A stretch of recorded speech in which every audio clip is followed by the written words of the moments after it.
Gente, como eu disse no vídeo anterior, o Moodle não é o único sistema que a gente usa na USP. A gente também usa na graduação esse daqui, que é o Jupyter. Ele serve para você verificar documentos, para você ver notas, faltas, emitir certificado de matrícula, esse tipo de coisa. Você vai fazer o login com o seu número de matrícula, vai entrar, e aí aqui você vai ter acesso a alguns avisos que a universidade manda para a gente. E você vai poder emitir seu histórico escolar, por exemplo. Aqui você escolhe qual curso, né, que você está fazendo. Para mim aparece esses três, porque são três cursos que eu já ingressei antes. Você pode pedir para aparecer com a classificação da turma. Tem um lugar que pede. É bom pedir com autenticação, quando eu fiz na ECA. Mas, uma ressalva, né? Lá na ECA, eu tive alguns aproveitamentos de estudos de matéria de base humanística, porque eu já tinha feito na FAAP. Então, matérias como teoria da comunicação, língua portuguesa 1, 2 e 3, eu tive aproveitamento. Tive aproveitamento de estudos de economia, porque teve na minha grade na ECA, na época, depois no ano seguinte tiraram economia, enfim. Mas só para fazer essa ressalva, mas ainda assim, dá sim para comparar, a carga de leitura de direito é sim muito maior. Então aqui é o histórico escolar, não vou deixar muito tempo, porque isso não é a conta de vocês. Outra coisa do sistema Jupyter é que você vai buscar também para ver a sua grade horária do que você é matriculado atualmente. Então, aqui vai aparecer por código de disciplina, tá? Então, você clica aqui no código da disciplina, aqui embaixo vai aparecer que disciplina é, carga horária, professores que ministram a disciplina, conteúdo programático e bibliografia. Claro, isso daqui é uma ementa feita genericamente para a disciplina. O que o seu professor vai te passar tem a ver com isso, mas é muito mais específico do que isso. Código de disciplina, isso aqui eu vou falar porque um calouro me perguntou. Esse primeiro pedaço aqui do código é o da disciplina, ponto. Daqui para cá é o seu código de turma. Então, DCO 0321, por exemplo, é a disciplina de concorrência e mercado. Tá aqui. Aqui é 2020, o ano 1 é do semestre 1 de 2020, né? E 22 vai ser a sua turma. Então, na Sanfran, a gente tem 4 turmas no noturno, 4 turmas no matutino. No matutino, os nomes de turma são 11, 12, 13 e 14. No noturno, 21, 22, 23 e 24.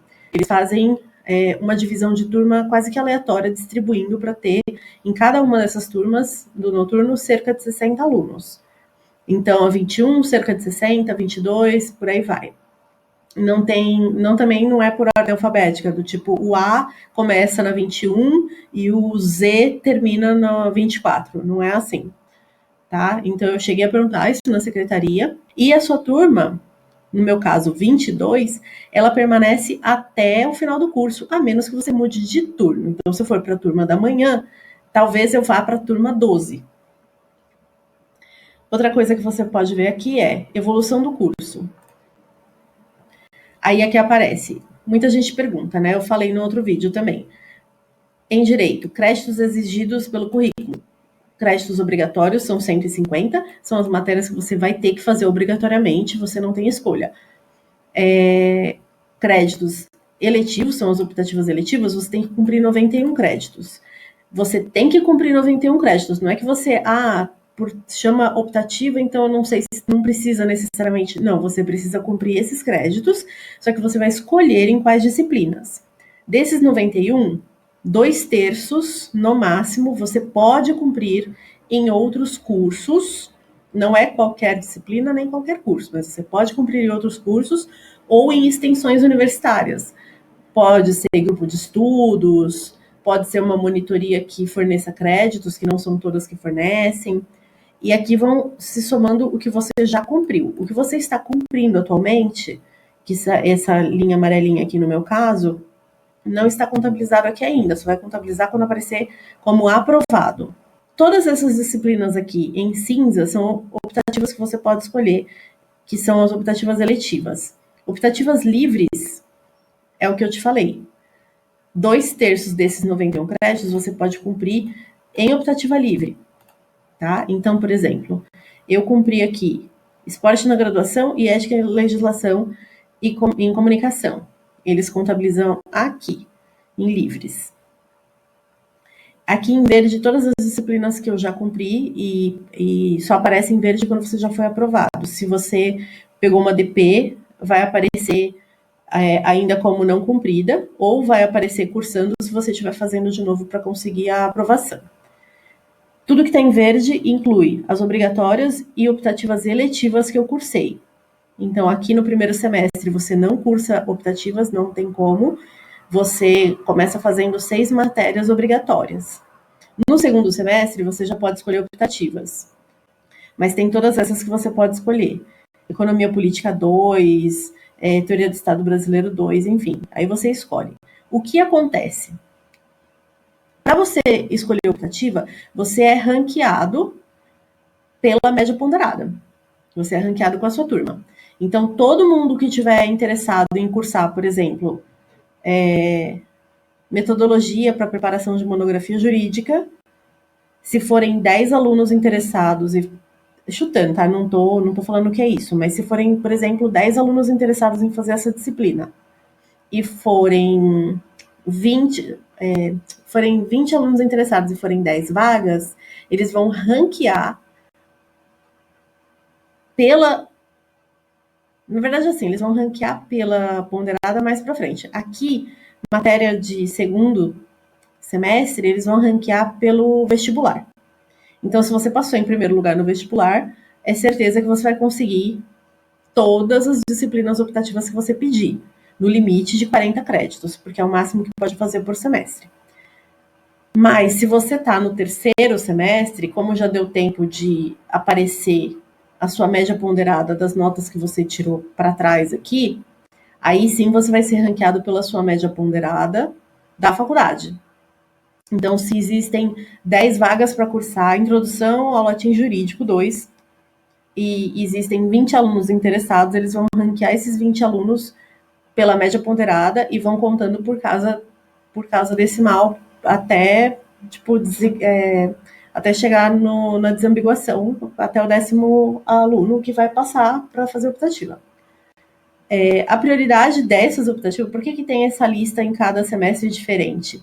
Porque, por exemplo, essas disciplinas que estão aqui, elas são as disciplinas optativas para este semestre. O que mais temos aqui? Rendimento acadêmico. Diferente do histórico escolar, o rendimento acadêmico, ele é um gráfico que ele mostra a cada semestre, desde o seu ingresso, quantas matérias você foi aprovado, quantas você trancou e quantas você foi reprovado naquele semestre. Então, no primeiro semestre de 2018, eu cursei aquelas 6 matérias obrigatórias, não reprovei e nem tranquei nenhuma. No segundo semestre de 2018, eu peguei 2 optativas, sendo que uma eu acabei trancando, porque eu também não reprovei nenhuma, e cursei 6, aprovada em 6. No terceiro semestre, a mesma coisa, então eu peguei 9 disciplinas, né, 10, uma trancada. Depois, aqui, eu peguei 9 disciplinas, cursei todas. E 2020, como ainda está correndo o semestre, ainda não aparece a barra de aprovado e nem de reprovado. Mas se eu já tiver trancado uma disciplina, como foi o caso, tá aqui, aparece já. Eu tinha trancado, como eu disse no outro vídeo, medieval. História medieval, que era uma optativa que eu peguei lá na FEFELESH, são 6 créditos, e é uma optativa super recomendável por muitos veteranos. O que acontece? A gente está no período de pandemia e o professor, ele optou por não dar aula. Então, ele aparece no horário da aula online, no Google Meet, que é o sistema que a gente, por padrão, está usando para ver e ministrar aulas, né? Quem também faz monitoria como eu faço, que é esse daqui. E o professor, ele só faz um plantão. de dúvidas. Então você lê os textos e vai lá e tira dúvida. Só que eu estava lendo os textos, estava achando tudo ótimo, tudo maravilhoso. São textos super didáticos, por incrível que pareça, super fáceis de entender. Muito mais fáceis que os textos da Sanfran, em certa medida. Por que eu digo mais fáceis? Porque eles são escritos de forma muito didática, né? Diferente da Sanfran, que os textos são muito casca. E aí eu não conseguia nem ter dúvida, porque a única história que eu estudei na minha vida foi história de vestibular, história de ensino médio. Então, para o aluno do curso de história, pode ter sido fácil. Então, só chega lá e tira dúvida. Para mim, eu teria dúvida se eu tivesse aula. Então, lê os textos, assiste a aula, aí com certeza eu teria dúvidas, mas eu não conseguia nem dúvidas ter. Como eu tinha que escrever 4 resenhas, eu escrevi a primeira, eu percebi que foi assim, tirando leite de pedra, mesmo tendo lido os textos inteiros, entendendo e tudo mais, não tinha algo que eu conseguia realmente discutir um pouco mais aprofundadamente, porque eu não tive aula. Então eu optei por trancar a matéria e fazer ela melhorzinho depois. Aqui você também vai pedir, se você é beneficiário de algum tipo de bolsa, você vai ver por aqui, você vai pedir por aqui, enfim. Estágios pagos pela universidade. Então, dentro da universidade, você pode se inscrever em estágios. Tem vários departamentos que tem estágios, tem várias partes da administração mesmo da USP que tem estágios. E o bom é que você já está dentro da universidade e aí acaba respeitando o horário, fica mais fácil. Emissão de documentos, você também faz por esse sistema. Então aqui você consegue emitir, como eu disse, atestado de aluno, atestado de matrícula, atestado de aluno trancado e por aí vai. Se você não estiver logado nesse sistema, você também consegue mexer em muita coisa aqui. Então, para você ver disciplinas e etc., você pode buscar aqui, ó, por unidade de ensino. Aí você não precisa estar logado, você não precisa ter matrícula na USP para ver isso aqui. Faculdade de Direito. Aí você pode escolher matutino ou noturno, que, assim, dá na mesma, mas como eles podem optar por mudar, tem aqui. Aqui você vê a carga horária total de obrigatória, de optativa livre, para o curso inteiro. Então, o curso inteiro, ele tem isso daqui, de horas aula, tá vendo? E aqui você vê toda a grade curricular. Você não precisa estar logado, você pode entrar aqui no site Jupyter Web e você olha nesse caminho que eu mostrei para vocês. E você pode olhar a ementa de cada uma dessas disciplinas. Você pode ver o que você vai ter no primeiro semestre, no segundo e por aí vai. Essas em vermelho são as disciplinas que são pré-requisito para você cursar essa daqui. São poucas, graças a Deus, na Sanfran, que tem pré-requisito, porque na ECA, se você não fizesse, por exemplo, todas do primeiro semestre, metade do segundo semestre você já não conseguia cursar porque elas tinham pré-requisito. Então, uma vantagem muito boa na Sanfran é isso. Você consegue, por exemplo, se você está no primeiro semestre, você trabalha, você está meio atribulado, que você não consegue ir na quinta-feira na faculdade, você consegue trancar, por exemplo, você consegue trancar direito romano. E aí você vai ter que fazer depois, óbvio, quanto mais rápido você fizer, melhor, porque ela dá base para muita coisa, não só do direito civil. E aí depois, mas você pode fazer depois se for uma coisa muito necessária que você não curse, por exemplo, a quinta-feira, entendeu? Ela não vai travar outras disciplinas. Então você consegue cursar Direito Romano 2, que eu me lembro, sem ter cursado Direito Romano 1, porque são matérias que correm à parte. É claro que vai ficar muito mais fácil a matéria se você tiver feito o Direito Romano 1. Então, por hoje é isso. E eu espero que isso facilite para alguém, elucide alguma coisa. E se alguém tiver dúvida, é só me mandar em comentários, tá bom? Até lá.